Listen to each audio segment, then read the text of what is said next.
Allahumma sholli ala Muhammad. Karena faktor kekuasaannya, dia itu semena-mena. Dia seorang hakim, namun hakim tidak bijak. Hakimnya tidak adil. Hakimnya hakim sogokan, sehingga dia memutuskan tidak berdasarkan keadilan, tapi berdasarkan kekeluargaan, berdasarkan sogokan, berdasarkan family dekat. Maka orang itu termasuk orang yang melampaui batas. Karena faktor jabatannya yang tinggi, sehingga dia semena-mena kepada bawahannya, tidak berbuat adil terhadap bawahannya, menghardik bawahannya, memarahi bawahannya. Orang itu juga termasuk orang yang melampaui batas. Orang alim juga seperti itu, menganggap orang lain bodoh, menganggap orang lain hina karena tidak punya ilmu seperti dirinya. Itu pun melampaui batas. Orang yang melampaui batas berada di dalam nerakanya Allah, tidak akan bahagia karena sudah berada di dalam nerakanya Allah. Sedangkan nerakanya Allah melambangkan kesedihan, sedangkan nerakanya Allah melambangkan kesengsaraan, sedangkan nerakanya Allah melambangkan ketidakbahagiaan. Makanya jadi orang jangan sampai melampaui batas.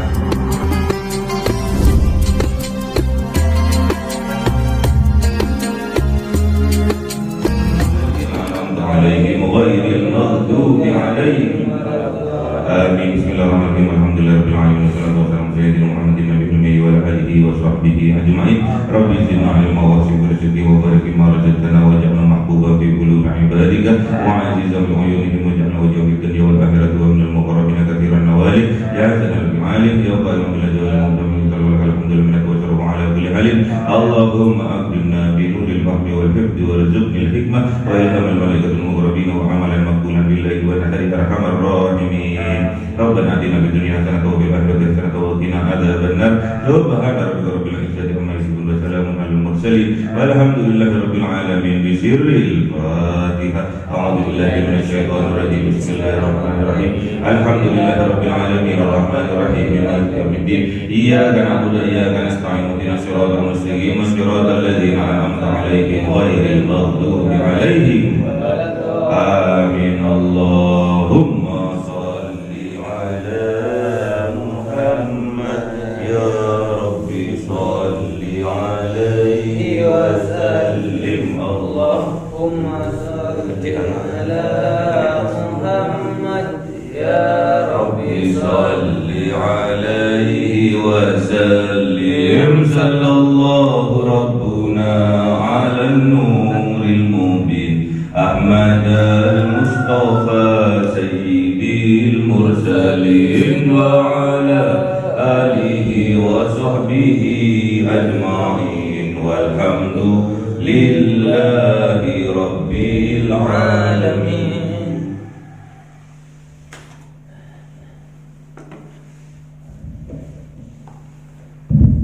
Kalamu qadimul la yumallu sama'uhu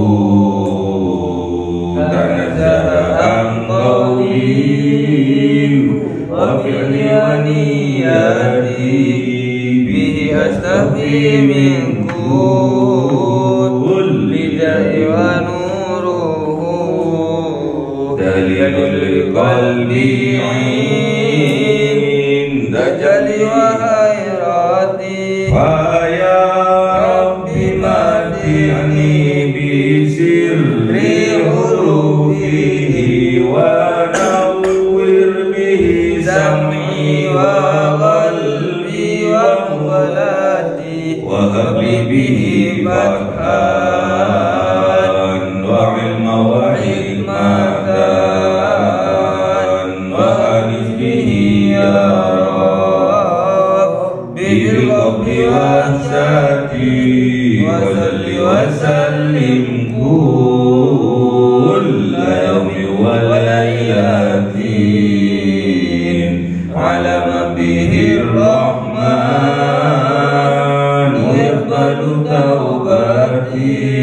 wa ali wa ashabi kiramin a'immati bihim yaghfirul ghafaru dhambi wa zallati.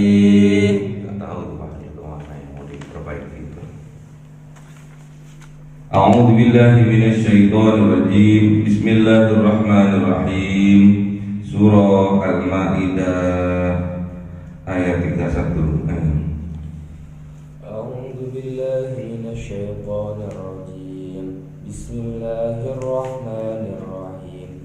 Fab'atsallahu ghuraban yabhathu fil ardi liyuriyahu kayfa yuwari sawata akhi qala ya wailata a'jaztu an akuna misla hadzal ghurabi fawariya sawata akhi fa asbaha minan nadimin. Shadaqallahul azim. الشيطان الرجيم بسم الله الرحمن الرحيم من أجل ذلك كتبنا على بني إسرائيل أنه من قتل نفسا بغير نفس أو فساد في الأرض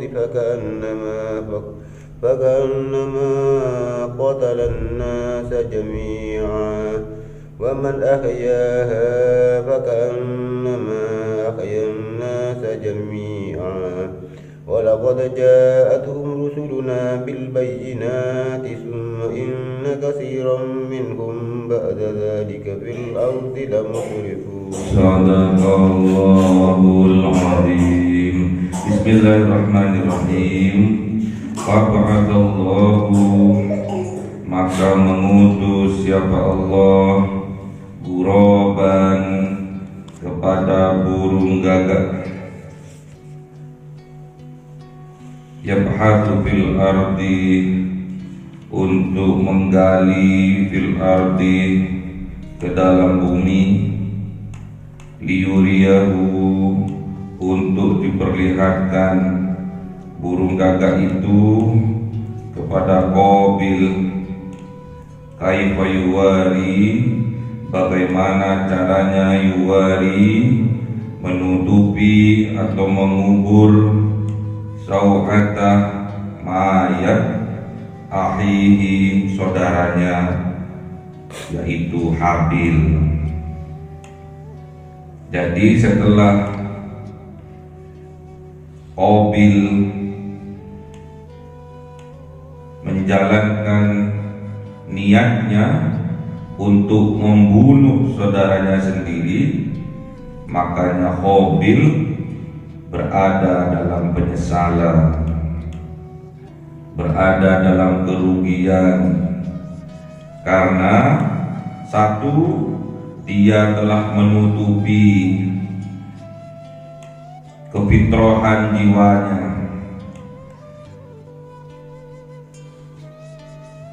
tatkala hawa nafsunya menyuruhnya untuk berbuat keburukan, untuk membunuh adik kandungnya sendiri, maka kefitrahan jiwanya melarangnya.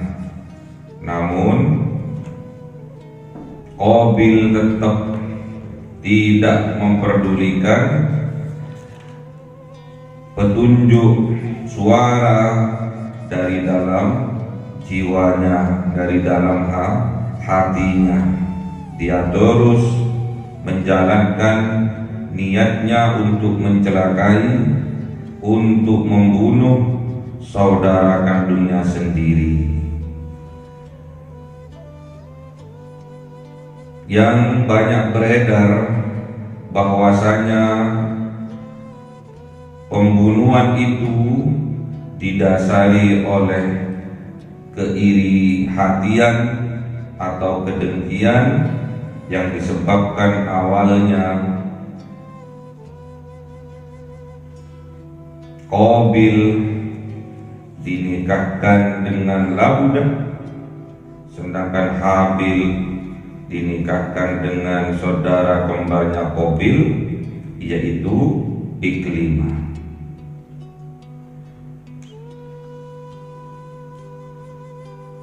Ganteng dapat jelek, sedangkan yang jelek dapat sing ayu. Itulah penyebab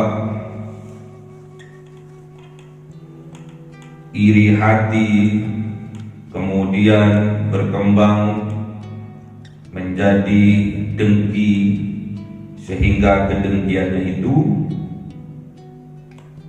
besar hasidin idza hasad, sehingga keburukan dari dengkinya itu menghilangkan akal sehatnya, menutupi hati nuraninya, sehingga tetap dia menjalankan apa yang diperintahkan oleh hawa nafsunya, yaitu membunuh saudara kandungnya sendiri, yaitu Habil. Qabil sebagai kakak membunuh Habil karena faktor iri dan dengki, sehingga menghilangkan akal sehat dan hati nuraninya. Makanya hati-hati kalau kita kekurangan ilmu dalam suatu hal, sehingga di dalam dada kita menganggap bahwa itu ketidakadilan, bahwa itu menyebabkan keiri dengkian, cepat-cepatlah sowan, cepat-cepatlah bertanya kepada ahlinya, yaitu para ulama. Dikhawatirkan karena ketidakpunyaan ilmu, kekurangan ilmu dan pengalaman, kita melakukan apa yang diperintahkan oleh hawa nafsu kita sendiri, yang mana hawa nafsu itu memerintahkan kita, menjerumuskan kita, mendorong kita kepada hal keburukan. Innan nafsa lahammaratun bisu, sesungguhnya hawa nafsu itu mendorong kepada perbuatan buruk. Hati-hati. Jadi Qabil telah mengkotori kefitrahan jiwanya, yang mana setiap anak yang lahir ke dunia itu dalam keadaan fitrah. Kullu mauludin yuladu alal fitrah. Kullu mauludin yuladu alal fitrah. Setiap anak yang dilahirkan dalam keadaan fitrah atau suci. Makanya jangan sampai kefitrahan hati kita, kefitrahan jiwa kita dinodai. Sungguh merugi orang yang menodai kefitrahan jiwanya. Qad aflaha man zakkaha wa qad khaba man dassaha. Sungguh beruntung orang yang mensucikan jiwanya, dan sungguh merugi orang yang mengotori jiwanya. Jadi kalau sudah terkotori jiwanya, apa yang merasuk? Hawa nafsunya. Jadi apa yang dilakukan Qabil tatkala membunuh saudaranya, dia berada dalam kerugian, dia berada dalam penyesalan. Yang pertama, dia telah mengotori kefitrahan hatinya. Yang kedua, dia telah merugi karena telah membunuh saudara kandungnya sendiri, sehingga dia tidak akan berjumpa lagi, tidak mempunyai lagi adik yang namanya Habil. Dan yang ketiga, dia telah mendustakan atau mengingkari perintah dari Allah. karena perintah dari Allah untuk menjauhi pembunuhan. Jangan sampai pembunuhan itu terjadi. Jadi tatkala Qabil kebingungan untuk menutupi mayat adiknya Habil, maka Allah Subhanahu wa ta'ala mengutus ghuraban, burung gagak, yab'athu fil ardi, menggali ke dalam tanah, liyuriyahu, agar dilihat burung gagak itu oleh Qabil. Kaifa yuwari, bagaimana caranya untuk menutupi atau mengubur sauhata ahihi, mayat dari saudaranya yaitu Habil. Qala ya wailata, berkata Qabil, duh celaka aku. Ajabtu, mengapa aku tidak melakukan an akuna, seperti yang ada yang dicontohkan, mitlah, seperti hadzal ghurabi, seperti ini ghurab, burung gagak, fa'uwaliyah, maka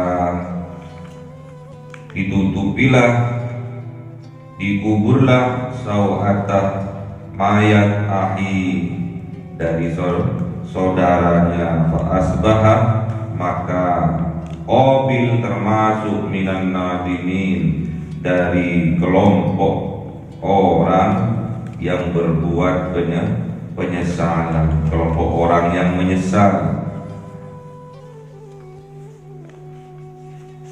Padahal kejadian pembunuhan pertama kali dilakukan oleh Qabil, namun di dalam Al-Quran menerangkan bahwa fa'asbaha minan nadimin, maka Qabil termasuk orang yang menyesal. Padahal gak ada kelompok lagi kecuali Qabil tok yang melakukan pembunuhan. Ini melambangkan bahwasanya akan ada kejadian yang sama sampai yaumil kiamah. Memang pembunuhan ini diawali dari Qabil, namun pembunuhan berikutnya pasti akan terjadi sampai yaumil kiamah. Makanya jangan sampai kita atas dasar iri dan dengki menghilangkan akal sehat kita, menghilangkan hati nurani kita, sehingga kita sampai melakukan hal yang dilarang oleh Allah, yaitu membunuh, agar kita tidak termasuk orang yang menyesal.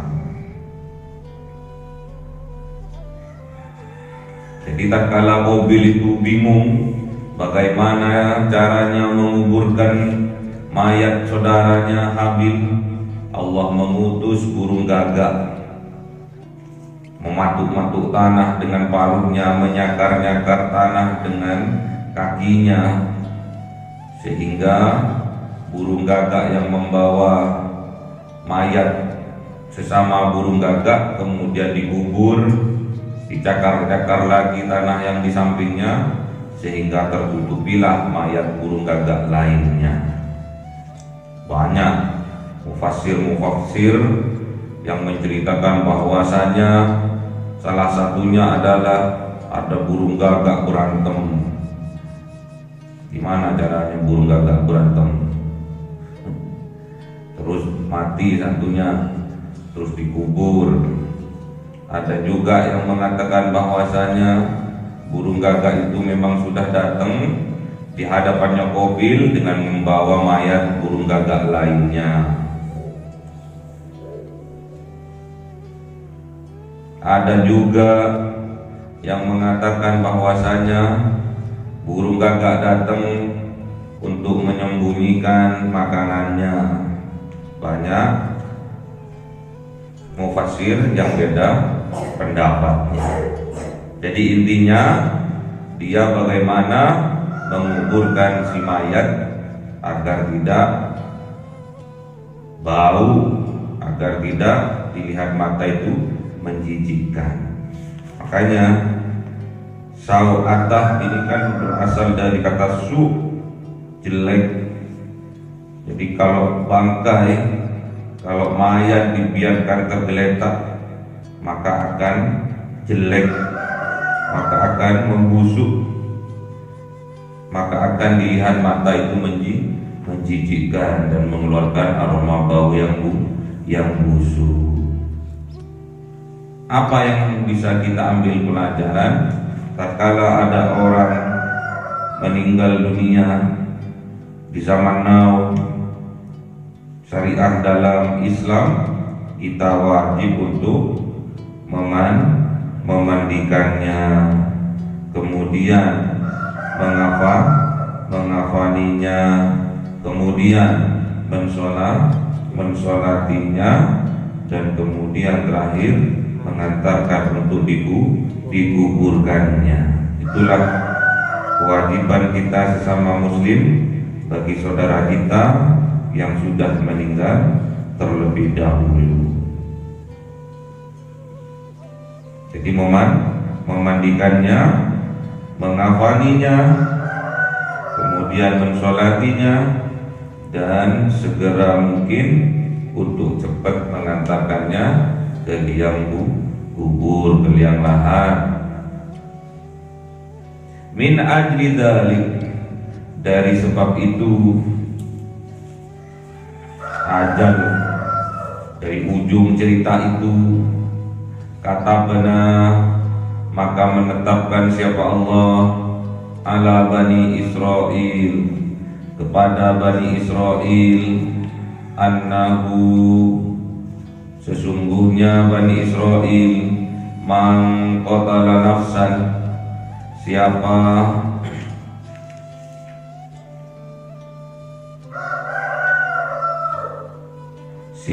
orang yang membunuh nafsan, seseorang, bighairi, bukan karena nafsin orang itu membunuh orang lain, au fasadin, atau membuat kerusakan fil ardi, di atas bumi, faka'annama qatalan nasa jami'a, maka ibaratkannya dia itu qatalan nasa, telah membunuh manusia jami'a, seluruhnya.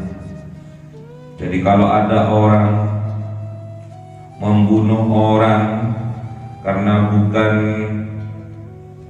perintah untuk dibunuh, kisos, bukan karena orang itu membunuh orang lain terus dihukum kisos, atau karena bukan orang lain itu membuat kerusakan, au fasadin, atau membuat kerusakan, fasad, fil ardi, di atas bumi ini, mengebom, bom bunuh diri,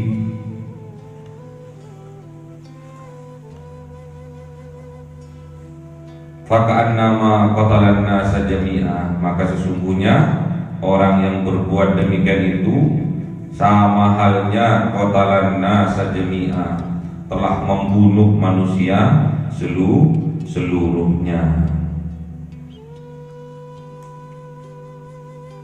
Dan sebaliknya, waman ahyaha, maka barang siapa membiarkan orang itu hidup, faka'annama, maka ibaratkan dia itu ahyan nasa jami'a, telah menghidupkan manusia seluruhnya. Jadi nyawa seseorang itu sangat berharga, karena manusia diciptakan untuk dihargai. Untuk dihargai, manusia itu dihidupkan untuk dimuliakan. Manusia itu diciptakan oleh Allah karena kemuliaannya Sang Pencipta.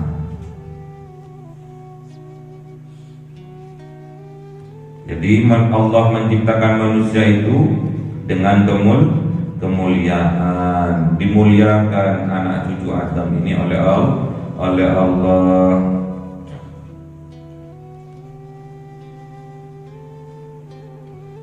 Ada yang tahu dalilnya? Allah memuliakan anak cucu Adam. Ada yang tahu?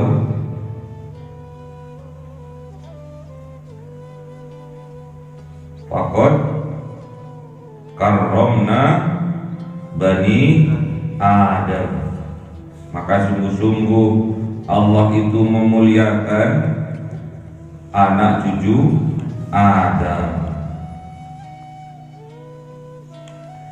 Jadi kalau Allah yang sudah bilang seperti itu, berarti siapapun yang namanya anak cucu Adam, orang muslim, orang non muslim, karomna, keramat, mulia, keramat. Jangan mudah kita untuk membunuh, menyakiti, karena setiap manusia itu adalah keramat. Ada yang bilang juga bahwa manusia itu adalah Al-Quran. Sampai-sampai tatkala manusia atau seseorang itu tidur, gak boleh kita melangkahinya, karena memang keramat manusia itu. Kalau sampai kita membunuh manusia, bukan karena perintah untuk menghukumnya, karena dia telah membunuh orang lain, yaitu mengkisosnya, atau karena dia bukan karena berbuat kerusakan di atas bumi ini, maka halnya kita telah membunuh manusia seluruhnya, semuanya. Padahal yang dibunuh hanya satu orang, tapi di mata Allah dia telah membunuh manusia seluruhnya. Karena memang manusia, terutama manusia yang beriman, adalah bersaudara. Jadi kita ini semuanya bersaudara, anak cucu Adam, anak cucu Kanjeng Nabi Adam alaihi salam. Jadi kita nggak boleh menganggap remeh, menganggap hina kelompok satu dengan yang lainnya. Kita sama-sama keturunan Kanjeng Nabi Adam alaihissalam, itu yang harus kita garis bawahi. Kalau kita sesama muslim, gak boleh kita merendahkan satu dengan yang lainnya, karena yang dilihat Allah hanya takwanya. Yang dilihat Allah apanya? Takwanya. Inna akramakum indallahi atqakum. Yang dilihat oleh Allah adalah takwanya. Siapa yang terbaik takwanya? Dia yang terdekat dengan Allah. Makanya kita nggak boleh juga menghina yang lebih muda, karena yang lebih muda pengalamannya kurang. Kita juga nggak boleh meremehkan yang lebih tua, karena yang lebih tua tidak pernah mengaji, tidak pernah mondok, karena sibuk untuk membiayai anak-anaknya. Kalau itu terjadi, Kanjeng Nabi Muhammad tidak mengakui bahwa itu umatnya. Jadi kalau ada orang tidak menghargai yang lebih muda dan tidak menghormati yang lebih tua, maka Kanjeng Nabi Muhammad tidak mengakui bahwa dirinya adalah umatnya. Mana dalilnya? Laisa minna man lam yarham saghirana wa yuwaqqir kabirana. Bukan termasuk umatku, bukan termasuk golonganku orang yang tidak bisa, yang tidak menyayangi yang lebih muda, dan yang muda tidak menghormati yang lebih tua. Tidak diakui umatnya Kanjeng Nabi Muhammad. Berarti kalau tidak diakui umatnya, berarti kecelakaan bagi dirinya. Karena itu bukan ajarannya Kanjeng Nabiuna Muhammad. Kanjeng Nabiuna Muhammad mengajarkan kepada kita bahwasanya kita yang lebih tua harus menyayangi yang lebih muda, dan sebaliknya kita yang muda harus menghormati yang lebih tua. Apapun status sosialnya, apapun status keilmuannya, mau S1 ke, S2 ke, S3 ke, doktor ke, profesor ke, kalau terhadap yang lebih tua kita wajib menghormatinya. Sebaliknya yang tua harus menyayangi kepada yang lebih muda. Walaupun umur 5 tahun ke, 10 tahun ke, 15 tahun ke, 12 tahun ke, kalau memang dia alim, kalau memang dia ahli ibadah, kita harus mensupportnya, harus memberi motivasi kepadanya. Mau mendirikan pondok ke, mendirikan sekolah ke, mendirikan masjid ke, kita tetap harus mendukungnya. Jangan dilihat umurnya, tapi lihatlah kemaslahatan bagi umat Kanjeng Nabiuna Muhammad.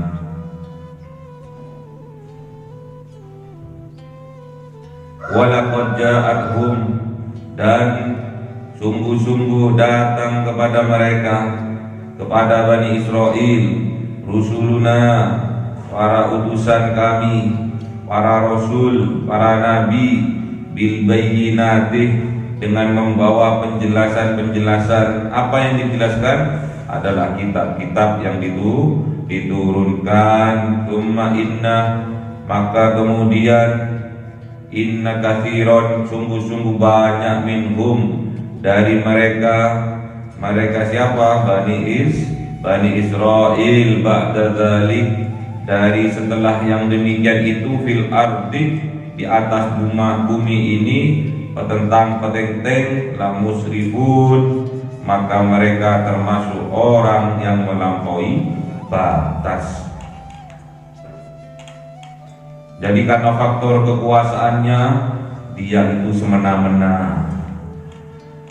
Dia seorang hakim, namun hakim tidak bijak, hakimnya tidak adil, hakimnya hakim sogokan, sehingga dia memutuskan tidak berdasarkan keadilan, tapi berdasarkan kekeluargaan, berdasarkan sogokan, berdasarkan family dekat. Maka orang itu termasuk orang yang melampaui batas. Karena faktor jabatannya yang tinggi, sehingga dia semena-mena kepada bawahannya, tidak berbuat adil terhadap bawahannya, menghardik bawahannya, memarahi bawahannya. Orang itu juga termasuk orang yang melampaui batas. Orang alim juga seperti itu, menganggap orang lain bodoh, menganggap orang lain hina karena tidak punya ilmu seperti dirinya, itu pun melampaui batas. Orang yang melampaui batas berada di dalam nerakanya Allah, tidak akan bahagia karena sudah berada di dalam nerakanya Allah. Sedangkan nerakanya Allah melambangkan kesedihan, sedangkan nerakanya Allah melambangkan kesengsaraan, sedangkan nerakanya Allah melambangkan ketidakbahagiaan. Makanya jadi orang jangan sampai melampaui batas. Apa-apa yang telah disyariatkan oleh Allah, telah ditetapkan oleh Allah, jangan sampai kita karena amarah, kita karena iri, akhirnya benci, akhirnya dengki, sampai melakukan pembunuhan, bukan cuma pembunuhan jiwanya saja, bukan cuma pembunuhan raganya saja, tapi kadang juga pembunuhan karakter itu pun tidak boleh dilakukan, karena hal demikian juga termasuk orang yang melampaui batas. Karakternya dibunuh, difitnah, aliran sesat, difitnah tidak sama dengan ajaran pada umumnya, itu pun juga termasuk orang yang melampaui batas. Udah dibunuh duluan karakternya, sehingga apa yang difatwakan, apa yang dilakukan, apa yang didakwakan, banyak orang tidak menyukainya karena sudah dibunuh karakternya dengan fitnahan. Gak boleh.